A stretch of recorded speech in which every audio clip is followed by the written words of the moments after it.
Judge Robert Williams sat behind his massive oak desk, reading through the morning's case files with the same cold precision he had maintained for the past 15 years. The leather chair creaked softly as he shifted his weight, adjusting his reading glasses to better examine the complaint that had been filed 3 days ago. Outside his window, the morning sun cast long shadows across the courthouse parking lot, but Robert barely noticed. His world had become one of paperwork, legal precedents, and the unwavering application of the law. The case before him seemed straightforward enough. A 17-year-old girl living in the Riverside apartments had been cited for violating the city's noise ordinance. Multiple neighbors had filed complaints about piano music coming from apartment 4B at various hours of the day and night. The reports painted a picture of a disruptive teenager who had no regard for the peace and quiet of her neighbors. One complaint mentioned music as late as 10 o'clock at night. Another described constant banging on piano keys that made it impossible to watch television or have phone conversations. Robert had seen cases like this before. Young people who thought the world revolved around them, who believed their personal interests trumped everyone else's right to enjoy their homes in peace. He had dealt with countless noise complaints over the years: loud parties, barking dogs, construction work at inappropriate hours, and yes, musical instruments played without consideration for others. In his experience, these cases were simple matters of teaching respect for community standards and ensuring that people understood there were consequences for their actions. The defendant's name was listed as Rebecca Chun, a high school student with no prior criminal record. The address showed she lived in one of the older apartment complexes downtown, the kind of building where walls were thin and sound traveled easily between units. Robert had driven past that complex many times on his way to work. He knew the area well. It was filled with working families, retirees on fixed incomes, and young people just starting out in life. These were people who deserved to come home to peace and quiet after long days at work. As he reviewed the police report, Robert's expression grew more stern. The responding officer had noted that when he arrived at the scene, he could clearly hear piano music coming from the apartment in question. The music had been audible even from the parking lot, which meant it was definitely loud enough to disturb the neighbors. The officer had spoken with the teenager and her mother, explaining the complaint and the city ordinances about noise levels. Yet, according to the follow-up reports, the music had continued on subsequent nights. Robert shook his head in disapproval. This was exactly the kind of entitled behavior that frustrated him most about young people today. They seemed to believe that their desires were more important than everyone else's comfort. In his day, children were taught to be considerate of others, to understand that living in a community meant making sacrifices for the greater good. Apparently, this lesson had been lost on the current generation. The judge reached for his coffee mug, taking a slow sip of the bitter brew that had become his constant companion during these morning case reviews. The coffee had gone cold while he read, but he barely noticed. His mind was already formulating the lecture he would deliver to this young woman about respect, responsibility, and the importance of following community rules. He had given similar speeches hundreds of times before, and they typically had the desired effect. Most people, when faced with the authority of the court and the potential consequences of their actions, quickly agreed to modify their behavior. This case would be no different. The law was clear, and the evidence was straightforward. The teenager had violated the noise ordinance, multiple neighbors had complained, and she had continued the disruptive behavior even after being warned by police.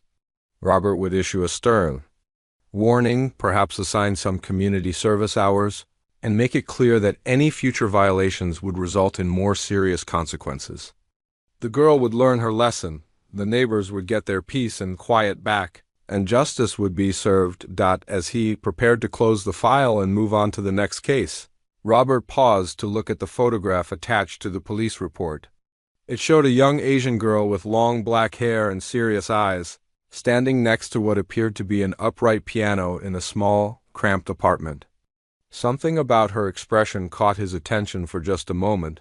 She looked tired, perhaps worried, but there was also a determined set to her jaw that reminded him of someone Though he couldn't quite place who. Robert quickly dismissed the thought.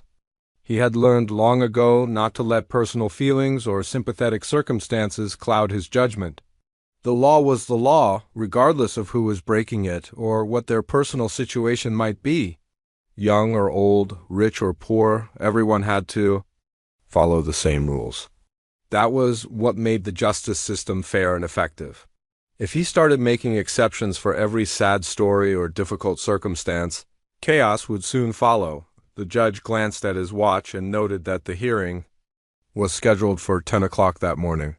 He had about an hour to finish reviewing the other cases on his docket. The noise ordinance case would likely take no more than 10 or 15 minutes to resolve.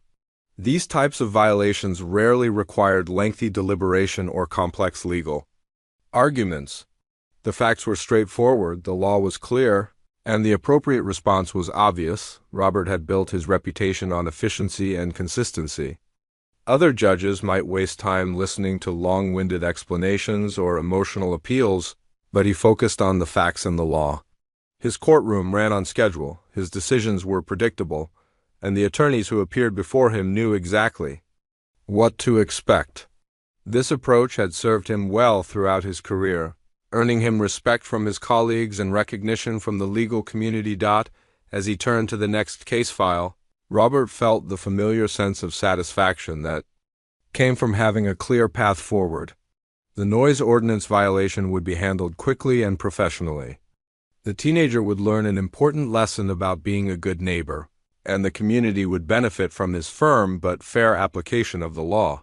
It was exactly the kind of straightforward case that reminded him why he had chosen to become a judge in the first place, to maintain order, uphold standards, and ensure that everyone followed the rules that made civilized society possible. Little did Judge Robert Williams know that this seemingly simple case would challenge everything he believed about justice, compassion, and the power of second chances.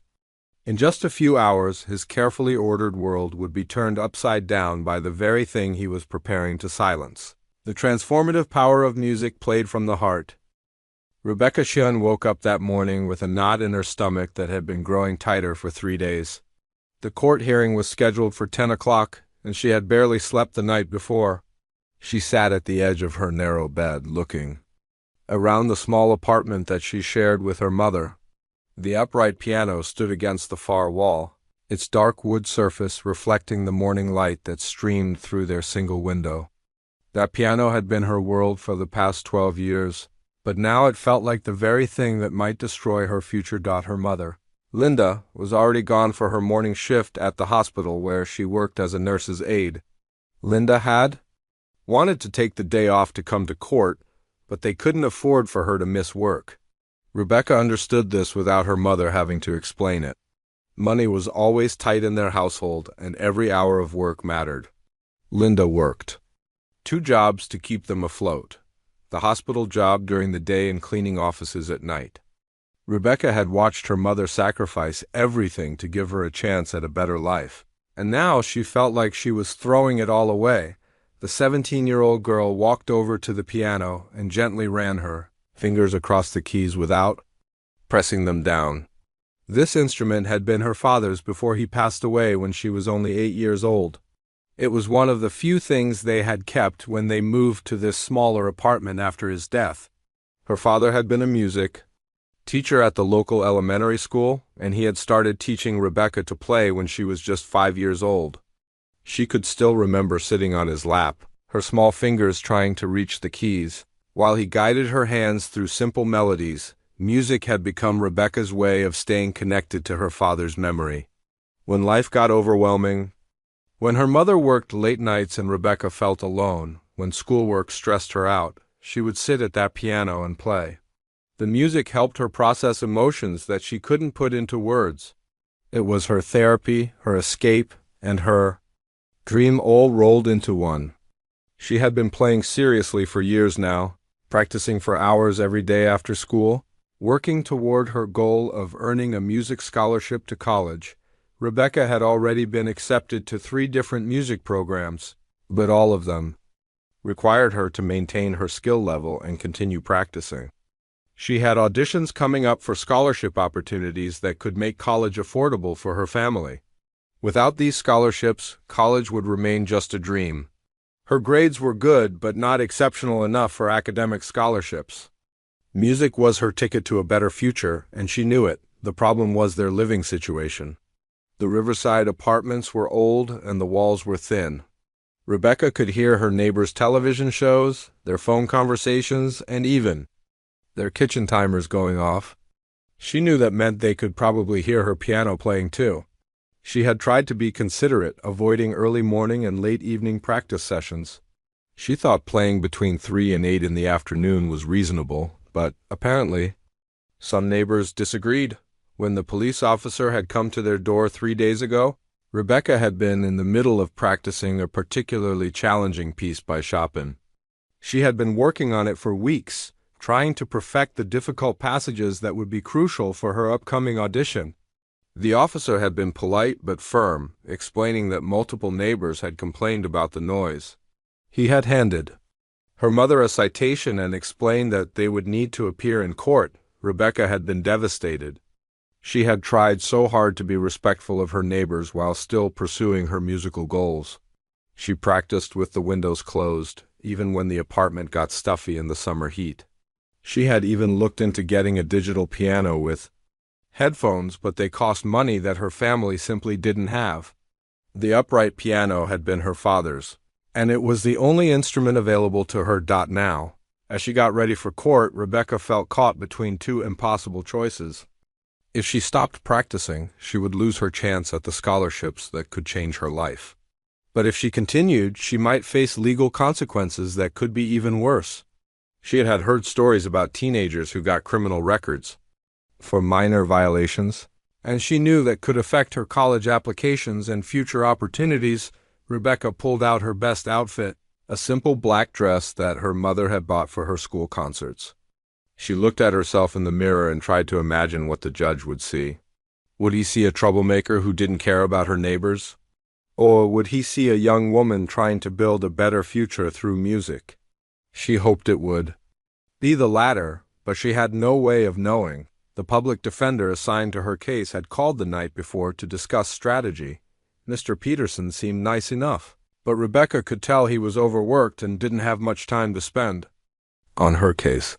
He had explained that noise ordinance violations were usually straightforward cases that resulted in fines or community service. He had advised her to be respectful, apologize for any inconvenience to her neighbors, and promise to find alternative practice arrangements, but Rebecca wasn't ready to give up without a fight. This wasn't just about noise, it was about her future, her dreams, and her connection to her father's memory. She decided to bring some of her sheet music to court, hoping that if she could somehow demonstrate her serious commitment to music, the judge might understand that this wasn't just a hobby or a way to annoy the neighbors. As she gathered her things, Rebecca thought about the upcoming audition that had motivated her intense practice schedule. The scholarship committee would be looking for technical precision, emotional expression, and musical maturity.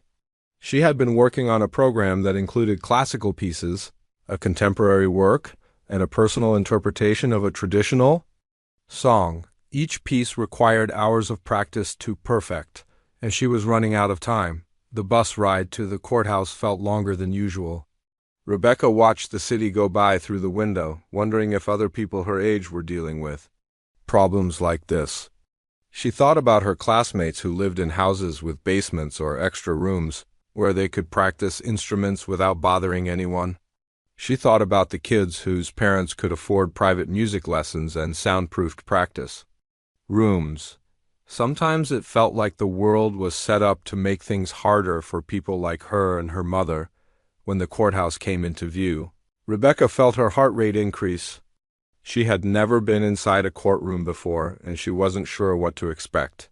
Would the judge be understanding? Would her neighbors be there to speak against her? Would she have a chance to explain her situation, or would it all be decided based on the paperwork? Rebecca took a deep breath and climbed the courthouse steps, carrying her sheet music and hoping that somehow justice would include room for dreams, music, and second chances. She had no idea that within the next hour, Her life would change in ways she never could have imagined. The courtroom was nothing like Rebecca had imagined. She had expected something grand and intimidating, like the courtrooms she had seen in movies, but this one was smaller and more ordinary. The walls were painted a dull beige color and fluorescent. Lights hummed overhead. Wooden benches lined the room, and at the front sat an imposing desk where Judge Williams would preside over her case. The whole place smelled faintly of old paper and floor wax. Rebecca sat in the front row with her public defender, Mr. Peterson, clutching her folder of sheet music. Her hands were trembling slightly, and she kept taking deep breaths to calm herself. Mr. Peterson had arrived just 15 minutes before the hearing, apologizing for being late and quickly reviewing her case file. He seemed rushed and distracted, constantly checking his watch and shuffling through papers. This didn't help Rebecca's nerves at all. When Judge Williams entered the courtroom, everyone stood up. Rebecca got her first look at the man who would decide her fate. He was tall and thin, probably in his 50s, with graying hair and sharp eyes behind wire-rimmed glasses. His black robe made him look even more imposing, and when he sat down at his desk, his expression was completely serious. Rebecca had hoped to see some hint of kindness or understanding in his face, but there was nothing. He looked like a man who had seen every excuse in the book and wasn't interested in hearing any new ones. The judge called her case number, and Mr. Peterson stood up, gently nudging Rebecca to stand as well. Her legs felt weak, and she had to concentrate on not swaying. Judge Williams looked down at the papers in front of him, then looked up at Rebecca with cold, measuring eyes. When he spoke, his voice was clear and firm, with no warmth at all. "Miss Chun, you are charged with violating the city noise ordinance on multiple occasions. The complaints indicate that you have been playing piano music at excessive volumes, disturbing the peace of your neighbors." "How do you plead?" Mr. Peterson answered for her. "Not guilty, Your Honor. We believe there are circumstances that explain my client's actions, and we hope the court will consider alternatives to the standard penalties." Judge Williams raised an eyebrow. "Circumstances?" "Mr. Peterson, the law is quite clear about noise violations. It doesn't matter what instrument is being played or why. If it's loud enough to disturb neighbors, it's against the law. What circumstances could possibly justify breaking this ordinance repeatedly?" Rebecca felt her heart sinking. The judge had already made up his mind. She could hear it in his voice, he thought. She was just another spoiled teenager who didn't care about rules. Mr. Peterson started to explain about her music scholarship applications and her need to practice, but Judge Williams cut him off with a wave of his hand. "Mr. Peterson, I've heard this argument before. Every musician who comes before this court claims their practice is more important than their neighbor's peace and quiet. The law doesn't make exceptions for aspiring musicians. There are practice rooms available at schools and community centers. There are ways to pursue musical interests without disturbing others." Rebecca couldn't stay quiet anymore. The words came out before she could stop them. "Your Honor, I can't afford to rent practice rooms. My mother works 2 jobs just to keep us in our apartment. I've been trying to be respectful. I only practice in the afternoons, and I keep the windows closed even when it gets hot." Judge Williams looked at her with disapproval. "Miss Chun, you will speak only when I ask you a direct question. And your financial situation doesn't give you the right to break the law. Plenty of people have financial difficulties, but they still manage to follow community rules." The judge's dismissive tone made Rebecca feel angry and frustrated. He didn't understand anything about her situation. He probably lived in a nice house where he could make as much noise as he wanted without bothering anyone. He probably had never had to worry about scholarship deadlines or practicing for auditions that could change his whole life. Mr. Peterson tried again. "Your Honor, perhaps if Miss Chun could demonstrate that her playing is serious musical practice, rather than just noise, the court might consider a more lenient approach. She has been accepted to several music programs and has important auditions coming up." Judge Williams sighed heavily. "Mr. Peterson, this is a courtroom, not a concert hall. I'm not interested in hearing your client's musical abilities. The issue is whether she violated the noise ordinance, and the evidence clearly shows that she did. Multiple neighbors complained, and the police officer confirmed that the music was audible from a significant distance. But Rebecca saw something in the judge's eyes, maybe curiosity or maybe just impatience to get the case over with. She took a chance. "Your Honor, could I please have just 2 minutes to show you that what I'm doing isn't just making noise? I understand that the law is important, but if you could hear what I'm actually playing, maybe you'd understand why it's so important to me." Judge Williams stared at her for a long moment. Rebecca could hear her heart beating in her ears. The courtroom was completely silent except for the humming of the fluorescent lights.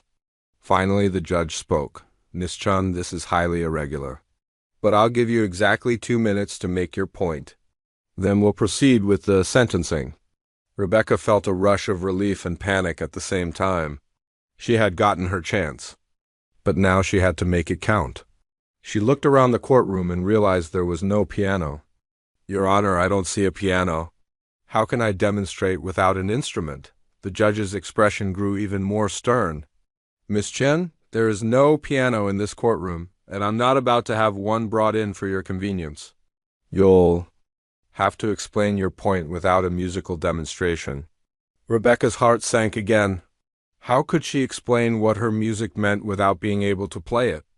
She started to speak, trying to find the right words to describe the complex classical pieces she had been working on, the hours of practice required to master difficult passages, and the emotional depth of the music that connected her to her father's memory. But as she talked, she could see Judge Williams becoming more impatient. He kept glancing at his watch, and his expression grew colder by the minute. After about 30 seconds, he held up his hand to stop her. "Miss Chun, that's enough. I've heard all I need to hear. What you're describing sounds like exactly the kind of noise your neighbors have been complaining about. Complex classical pieces, hours of practice, emotional playing, all of that translates to loud music that disturbs people who are trying to enjoy their homes in peace." Rebecca felt tears starting to form in her eyes. "But Your Honor, if you could just hear one piece, just one song, maybe you'd understand that it's not just noise. It's music that means something." Judge Williams banged his gavel once, the sound echoing through the small courtroom. "Miss Chun, this court is not a venue for musical performances. You've had your chance to explain, and now we'll move on to sentencing. The evidence is clear that you violated the noise ordinance on multiple occasions. You showed no regard for your neighbors' complaints, and you continued the disruptive behavior even after being warned by police officers." The judge's words hit Rebecca like a physical blow. She had pinned all her hopes on this moment, thinking that if she could just explain her situation, if she could just show him how serious she was about music, he might understand. But he hadn't listened at all. To him, she was just another rule breaker who needed to be punished. As Judge Williams prepared to deliver his verdict, Rebecca realized that her dreams of music scholarships in college might be about to crumble. She had never felt more alone or helpless in her life. Mr. Peterson stood up quickly, his papers rustling as he gathered them in his hands. Rebecca could see the desperation in his eyes. He knew this case was slipping away from them, and he was running out of options.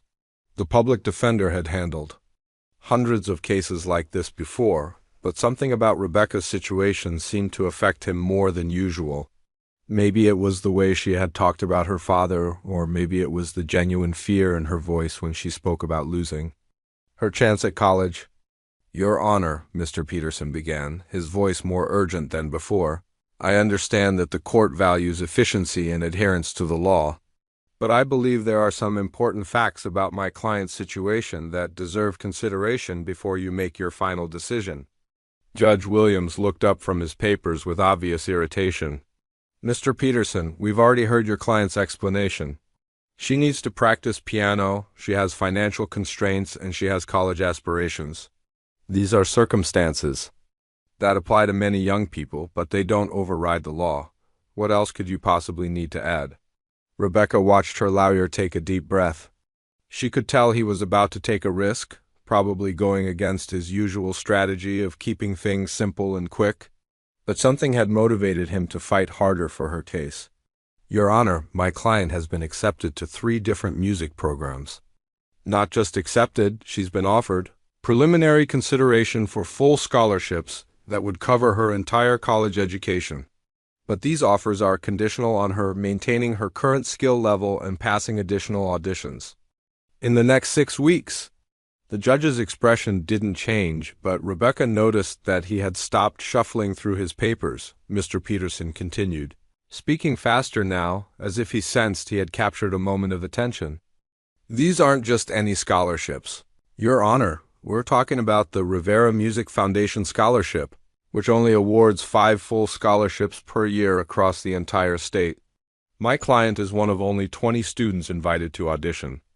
The Henderson Institute has offered her a spot in their pre-professional program, which has a 95% success rate in placing graduates in major orchestras or music education positions.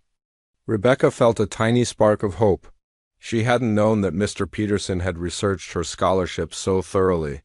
Maybe he had been listening more carefully than she thought. And the third program, Mr. Peterson continued, is the State University's music therapy program. My client has expressed interest in using her musical training to help others, particularly children who have experienced trauma or loss. Given her own background, losing her father at a young age and finding healing through music, this path would allow her to transform her personal experience into a way to serve others. Judge Williams finally looked up from his papers. Mr. Peterson, while these opportunities sound impressive, they don't change the fundamental issue. Your client has repeatedly violated the noise ordinance. Her neighbors have the right to enjoy their homes in peace. I can't ignore the law simply because someone has talented or ambitious plans. But Rebecca could see something different in the judge's eyes now. He wasn't dismissing them as quickly as before. There was a slight hesitation, a moment of consideration that hadn't been there earlier. Mr. Peterson pressed on. Your Honor, I'm not asking you to ignore the law.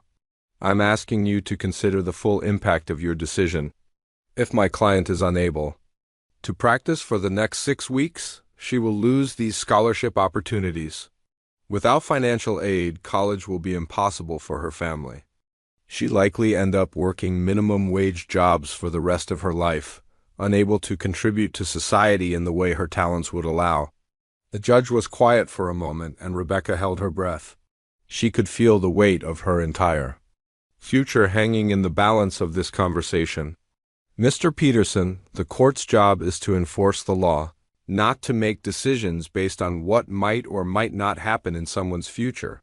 There are thousands of young people who would benefit from college opportunities, but that doesn't give them the right to break community rules. Rebecca felt her heart sinking again, but Mr. Peterson wasn't finished. Your Honor, I'd like to present some additional context about the specific complaints that were filed. The police report indicates that the music was audible from the parking. But it doesn't specify how loud the music actually was or whether it truly constituted a disturbance significant enough to warrant legal action. Judge Williams frowned. The complaints were filed by multiple neighbors, Mr. Peterson. Are you suggesting they were all lying? Not at all, Your Honor, but I am suggesting that there might be more to the story than what's in the police report. My client has been living in that apartment complex for 9 years. She's never had any other complaints filed against her. She's never been in trouble at school or in the community. This is a young woman who has been practicing piano in the same apartment for nearly a decade, and only now are neighbors complaining. Rebecca suddenly understood where her lawyer was going with this. There had been some changes in the apartment complex recently, new tenants, new management, different expectations. Your Honor, Mr. Peterson continued, I believe the real issue here is that my client's practice schedule has become more intensive recently due to her upcoming auditions.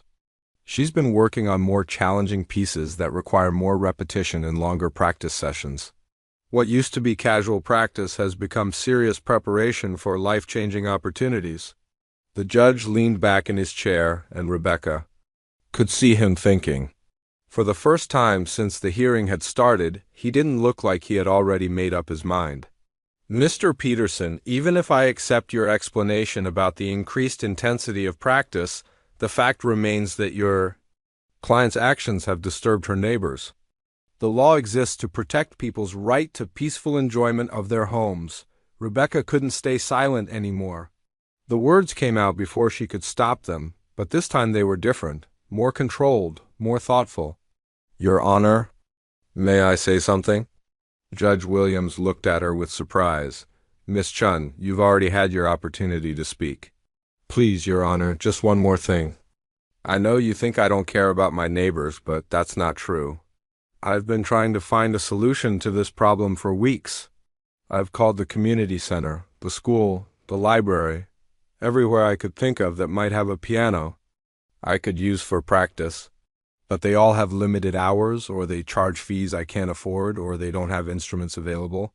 Rebecca's voice became stronger as she continued. I've been getting up at 5 in the morning to practice before school, thinking that would be better than practicing in the evening. But then I got a complaint about that too. I tried practicing with a blanket over the piano to muffle the sound, but it made it impossible to hear what I was playing properly. I even looked into buying a digital piano with headphones, but they cost more than my mother makes in a month. The judge was listening now, really listening. Rebecca could see it. In his posture, in the way he was looking at her. Your Honor, I'm not asking you to ignore the law. I'm asking you to help me find a way to follow it while still having a chance at my future. There has to be some solution that works for everyone. The courtroom fell silent. Judge Williams stared at Rebecca for a long moment as she could see him wrestling with something inside himself. Finally he spoke. Miss Chen, your situation is ... complex, Mr. Peterson. I'm going to call a brief recess to consider the information you've presented. We'll reconvene in 15 minutes. As the judge left the courtroom, Rebecca felt a mixture of hope and terror. She had no idea what he was thinking, but for the first time, she felt like he had really heard her. The 15-minute recess felt like the longest 15 minutes of Rebecca's life. She sat in the hallway outside the courtroom with Mr. Peterson, who was pacing back and forth while checking his phone and muttering to himself. Other people walked by, lawyers in expensive suits, families waiting for their cases to be called, and court employees carrying stacks of files. Rebecca watched them all, wondering if any of them had ever had their entire future hanging on a single decision by a judge they had never met before. I think we got through to him, Mr. Peterson said, though he didn't sound completely convinced. He was listening at the end there. That's more than I expected when we started. Rebecca nodded, but she couldn't shake the feeling that something was still missing. Judge Williams had seemed to soften slightly, but she could tell he was still thinking like a judge, not like a human being who understood what music could mean to someone. She kept thinking about her father, about the way he used to explain that music wasn't just about the notes on a page. It was about the feelings and memories and connections that those notes could create when they were called back into the courtroom. Judge Williams looked different somehow. He seemed more thoughtful, less certain than he had been before the recess. As everyone took their seats, Rebecca noticed that he was holding a different set of papers now, and he kept glancing at something on his desk that she couldn't see from where she was sitting. Miss Chun, the judge began, his voice quieter than it had been before. During the recess, I took some time to consider the information that has been presented today. Your lawyer has made some compelling arguments about your circumstances and your future opportunities. Rebecca felt her heart start to beat faster. Was this good news or bad news? She couldn't tell from his tone. However, Judge Williams continued, I still have concerns about the precedent this case might set. If I make exceptions to the noise ordinance for one person, regardless of how talented or deserving they might be, then I open the door for others to claim similar exceptions. The law must be applied fairly and consistently. Rebecca's hope started to fade again. She could see where this was going, but then the judge surprised her. Miss Chun, I'm going to make an unusual request. You mentioned earlier that you wanted to demonstrate the difference between noise and serious music. While this courtroom doesn't have a piano, I've learned that there is an old upright piano in the building's community room, which is located just down the hall. It's rarely used anymore, but it's still functional. Rebecca looked at Mr. Peterson with confusion. Where was this going? I'm going to give you one opportunity to show me what you've been practicing.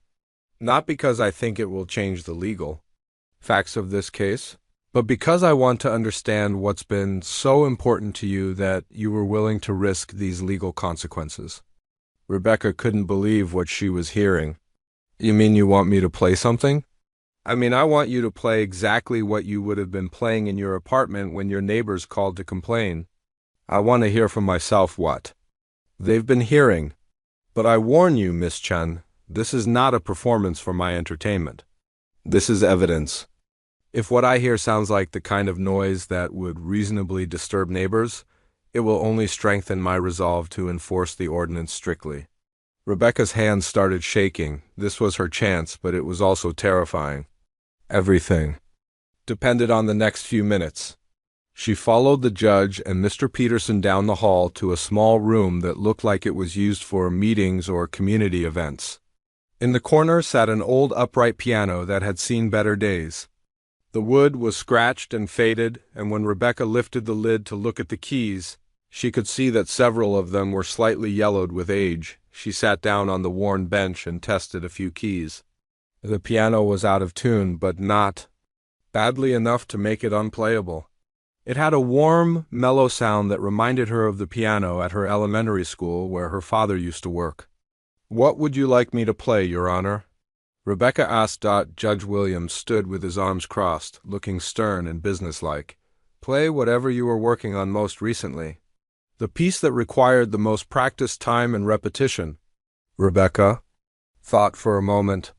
She had been working on several different pieces for her auditions, but the one that had been giving her the most trouble was a complex Chopin piece with rapid fingerwork and delicate, emotional passages.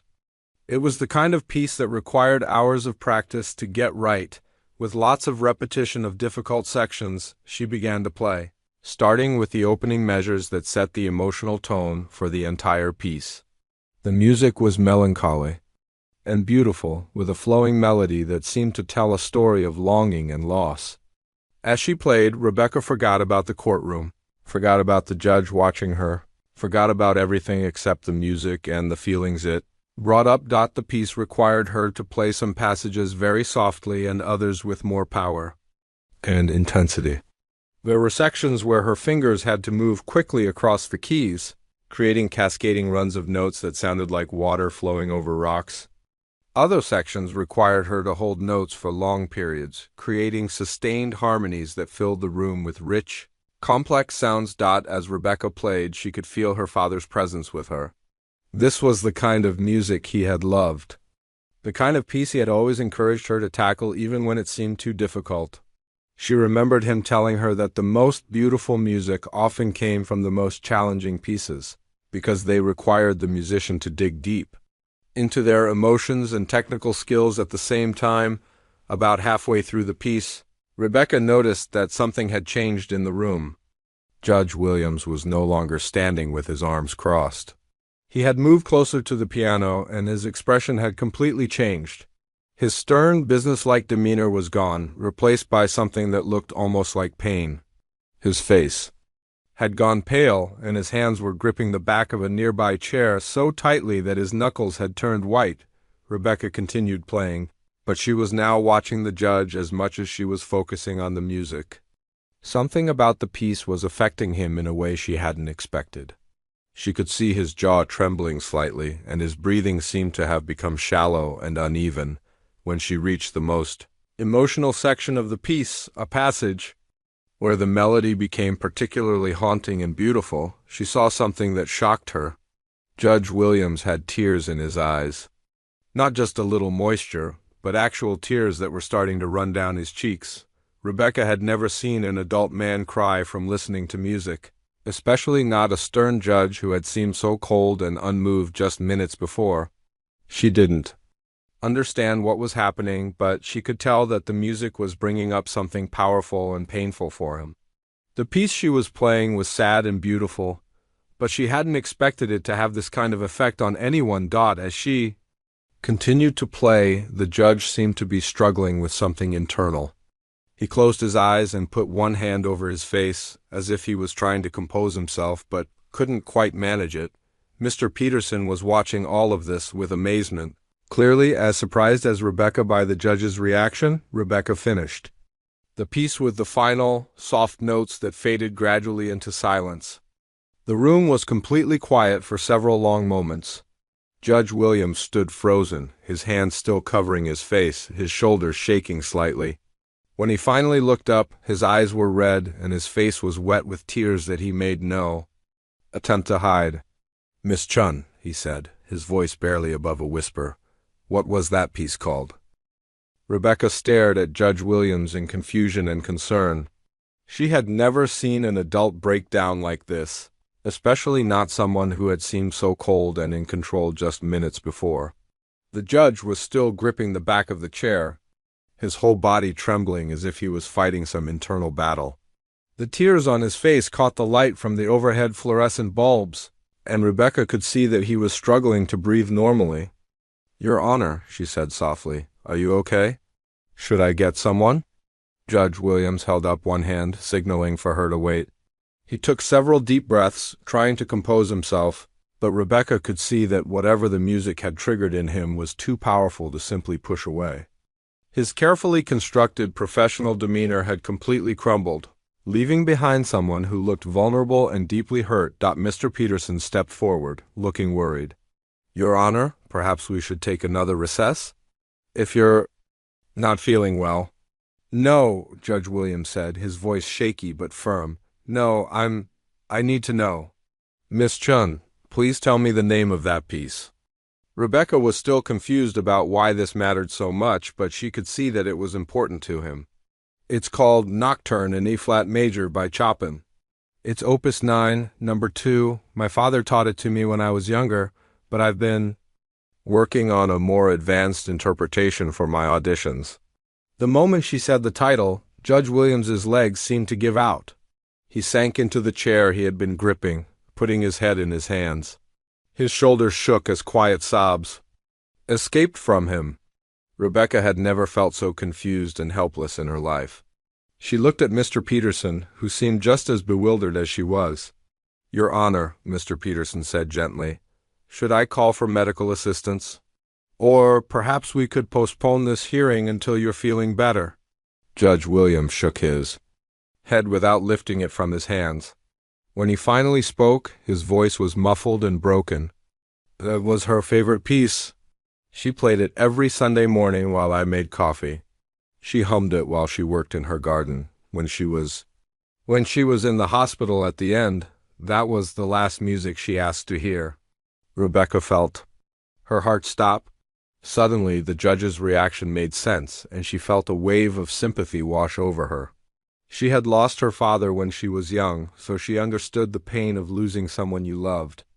But she had never thought about what it would be like to hear their favorite music unexpectedly, years after they were gone.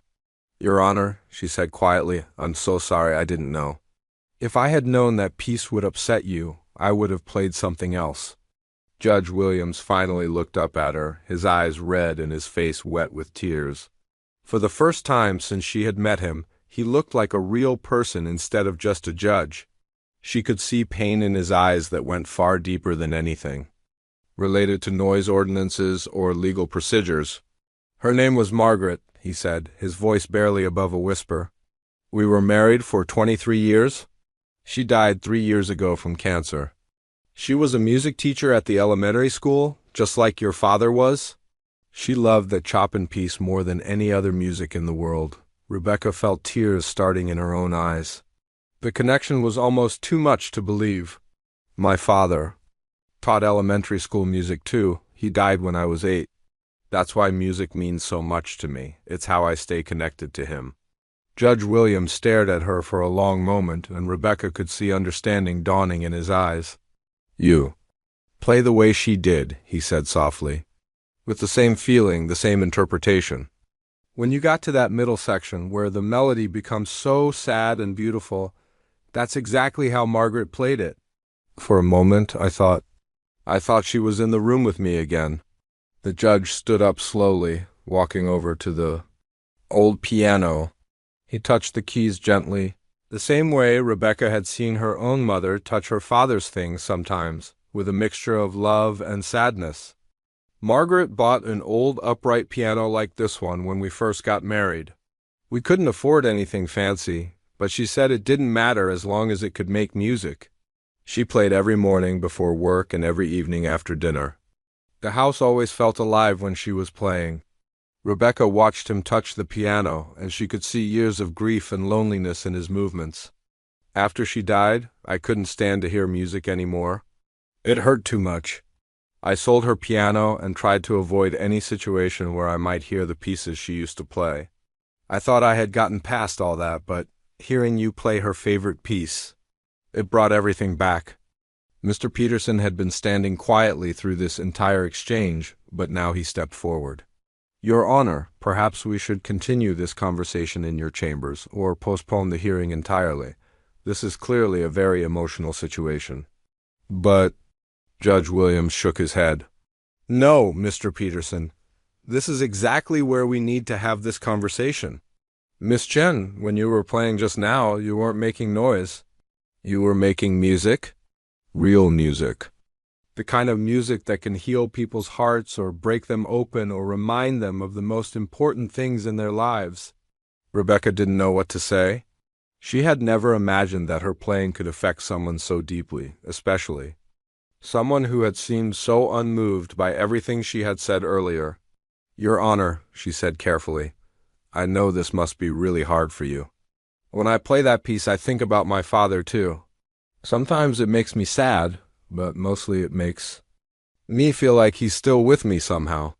Music has a way of keeping people alive in our hearts. Judge Williams nodded, wiping his eyes with his sleeve. Margaret used to say something similar.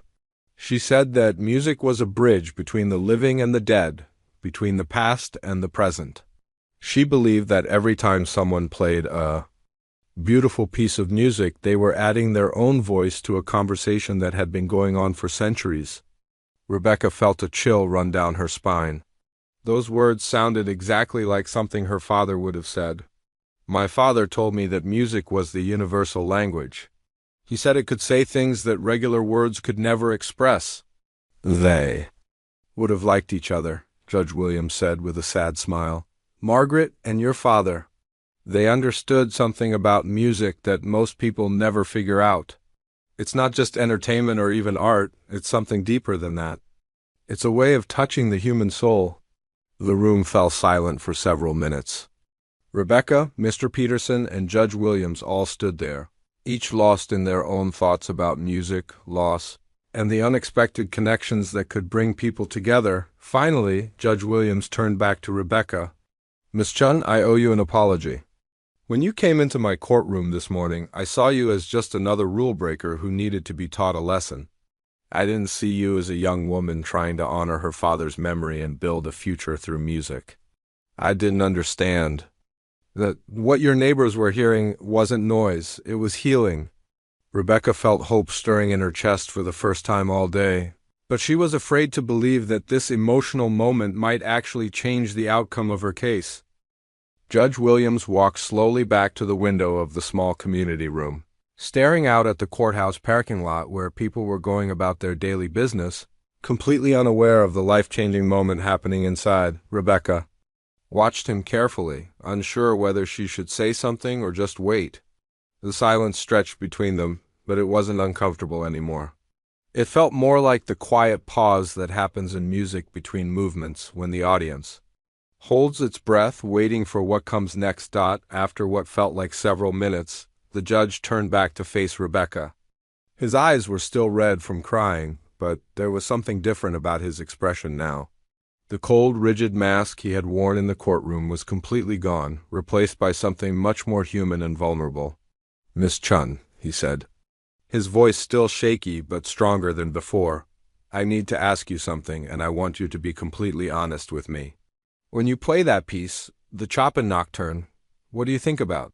What goes through your mind while your fingers are moving across the keys? Rebecca considered the question carefully. She had never really tried to put into words what happened to her when she played her father's favorite pieces.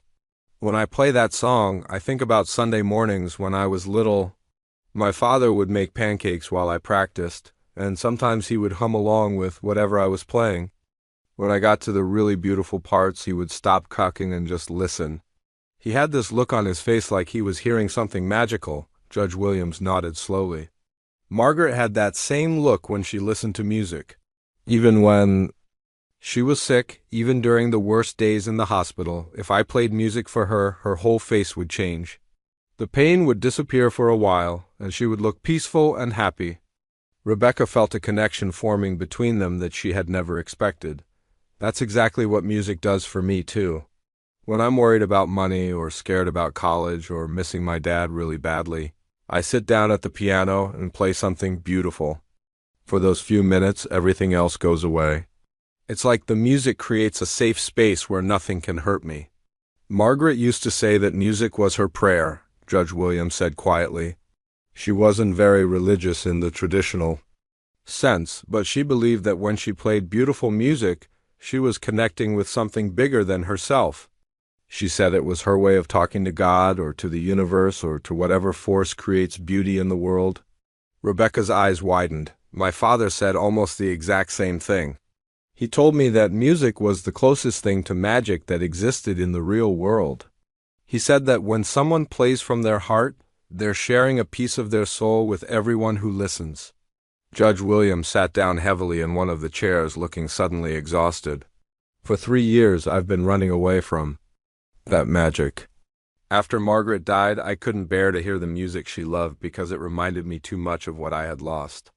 I thought I was protecting myself from more pain, but I realized now that I was cutting myself off from something beautiful and healing. Mr. Peterson, who had been standing quietly in the corner, cleared his throat gently. Your Honor, I don't want to interrupt, but we should probably discuss what this means for Miss Chun's case. The court reporter and other staff are probably wondering what's happened to us. Judge Williams looked at Rebecca with an expression she couldn't quite read. Miss Chun, you asked me earlier why I chose that particular piece to play. You said an elderly neighbor taught it to you because it could heal broken hearts. Can you tell me more about that? Rebecca thought back to her conversation with Mrs. Rodriguez, the old woman who lived in the apartment below theirs. Mrs. Rodriguez lost her husband 5 years ago. She told me that after he died, she couldn't eat or sleep or do anything normal for months.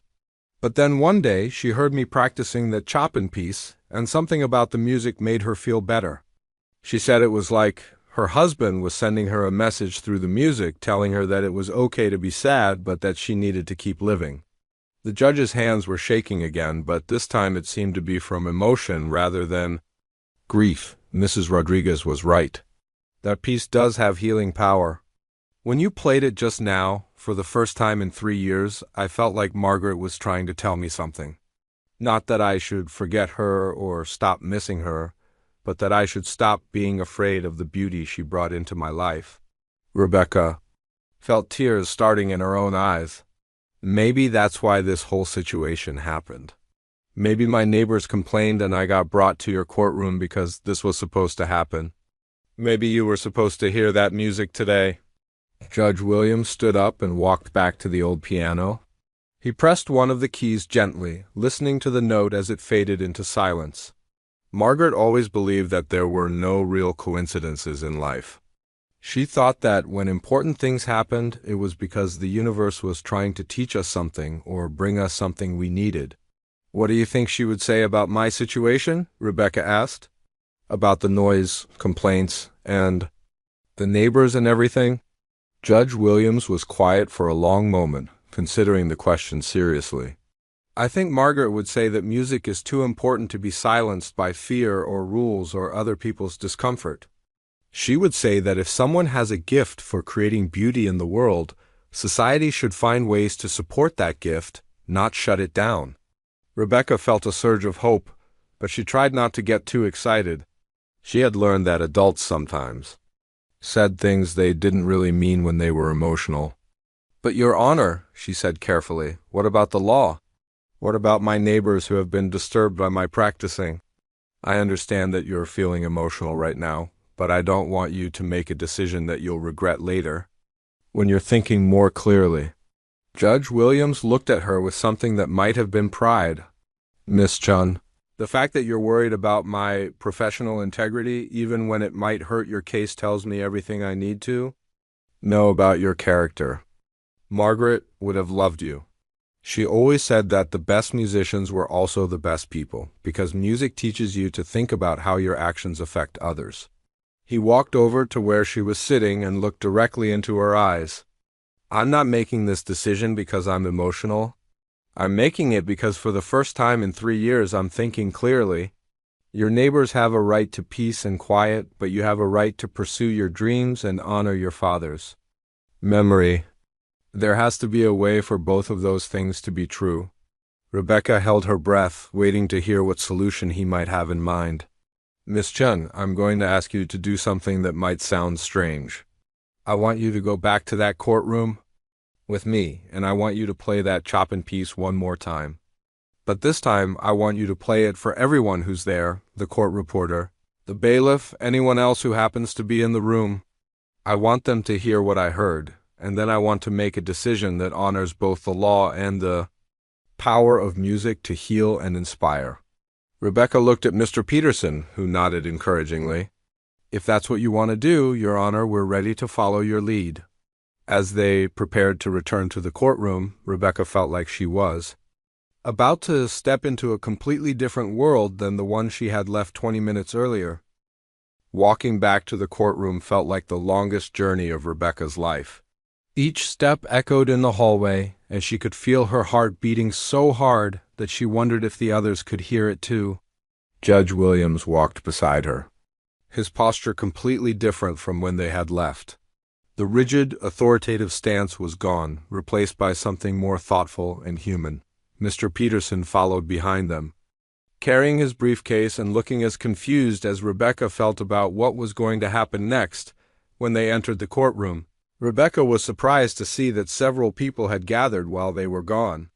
The court reporter was still at her desk, but now there were also 2 bailiffs, a court clerk, and what looked like a few other courthouse employees who had apparently heard that something unusual was happening.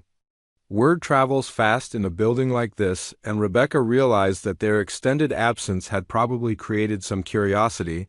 Judge Williams took his position behind the bench, but instead of sitting down immediately, he stood there for a moment, looking at everyone in the room.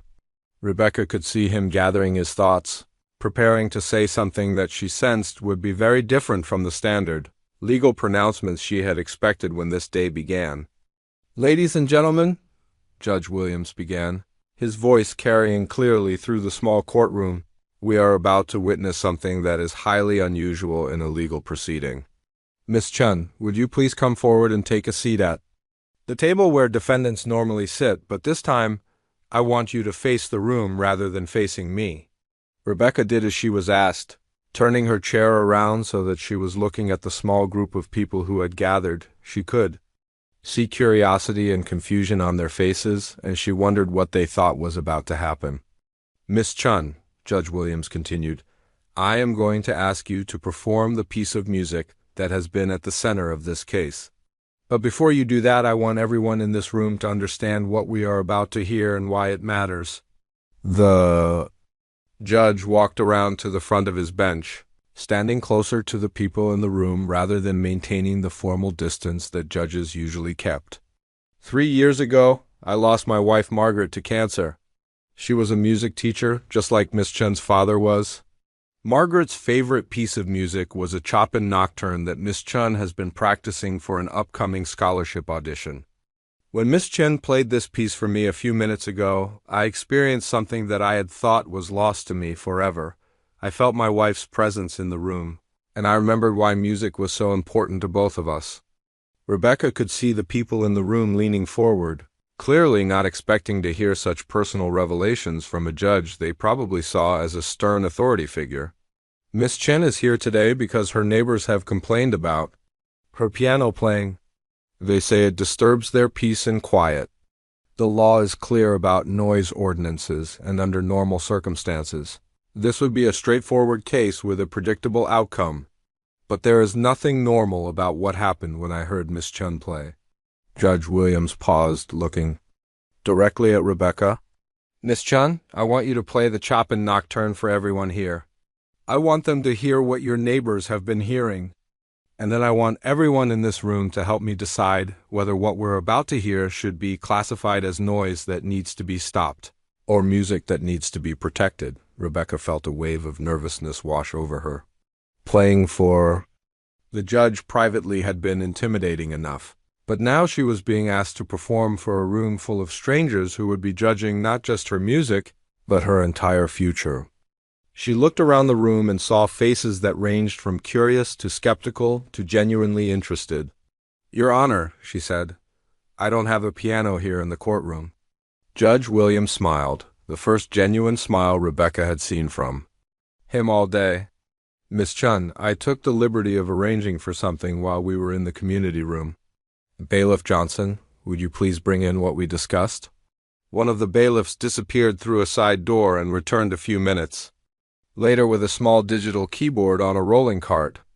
It wasn't a grand piano, but it was a real instrument that could produce the sounds Rebecca needed. As Rebecca sat down at the keyboard and adjusted the bench height, she felt the same mix of nerves and excitement that she always experienced before an important performance. But this time there was something else too, a sense that this moment was about much more than just her case or her future. Somehow, this had become about honoring her father's memory, helping Judge Williams reconnect with his wife's spirit, and maybe even changing how people thought about the role of music in their community. She placed her fingers on the keys and took a deep breath. The opening notes of the Chopin Nocturne flowed out into the courtroom, filling the space with melody that was both melancholy and beautiful. As she played, Rebecca could see the effect the music was having on the people listening. The skeptical expressions began to soften, and she watched faces change from curious to moved to genuinely touched by what they were hearing. The court reporter stopped typing and just listened. The bailiffs, who probably saw hundreds of cases every month, stood still and let the music wash over them. The court clerk, who had been organizing papers when Rebecca started playing, put down her work and closed her eyes to better hear the delicate passages. When Rebecca reached the most emotional section of the piece, the part that had brought Judge Williams to tears, she saw several people in the room wipe their eyes. The music seemed to be touching something universal in each person, something that transcended their roles as court employees or legal professionals. As the final notes faded into silence, the courtroom remained completely quiet for several long moments. Rebecca could hear the hum of the air conditioning system and the distant sound of traffic outside, but no one spoke. Finally, Judge Williams returned to his position behind the bench. Miss Chun, he said, thank you for that performance. Now I want to ask everyone who heard that music a simple question. Was what you just heard noise that disturbs the peace, or was it something else entirely? The court reporter was the first to speak. Your Honor, that was beautiful music. If I lived next door to Miss Chun, I would open my windows so I could hear her practice better. One of the bailiffs nodded in agreement. Judge Williams, I've been working in courtrooms for 15 years and I've never heard anything like that. That young lady has a real gift. The court clerk added, my grandmother used to play piano, and hearing Miss Chun play brought back so many good memories. Music like that doesn't disturb people, it enriches their lives. Judge Williams listened to each comment, nodding thoughtfully. When everyone had spoken, he turned his attention back to Rebecca. Miss Chen, based on what I have heard today, both from your music and from the people who listened to it, I am dismissing all charges against you. You have not committed a crime by sharing your gift with the world. Rebecca felt a surge of relief so strong that her knees went weak, but Judge Williams wasn't finished. Furthermore, I am going to arrange for you to have access to the courthouse community room for practice sessions during evening hours when the building is not being used for official business. This will give you a proper space to prepare for your auditions without disturbing your neighbors. Rebecca couldn't believe what she was hearing. Not only was she avoiding punishment, but she was being given a solution to her practice space problem. Finally, Judge Williams said, I am personally going to write letters of recommendation for your scholarship applications, any institution. that has the opportunity to nurture a talent like yours should consider itself fortunate. As court was dismissed and people began to file out of the room, Rebecca sat at the keyboard feeling overwhelmed by gratitude and disbelief. Judge Williams approached her as she was gathering her sheet music. "Miss Chun," he said quietly, "thank you for reminding me that music is not just sound, it's hope, memory, healing, and connection all wrapped up in melody and harmony." Margaret would have been proud to know that her favorite piece helped change both of our lives today. Rebecca looked up at the judge who had seemed so cold and unreachable just hours before. "Thank you, Your Honor, for listening, for understanding, and for giving me a chance to share what music really means." As Rebecca left the courthouse that day, she knew that she would remember this experience for the rest of her life. Not just because it had saved her future, but because it had shown her the true power of music to bridge differences, heal wounds, and bring people together in the most unexpected ways.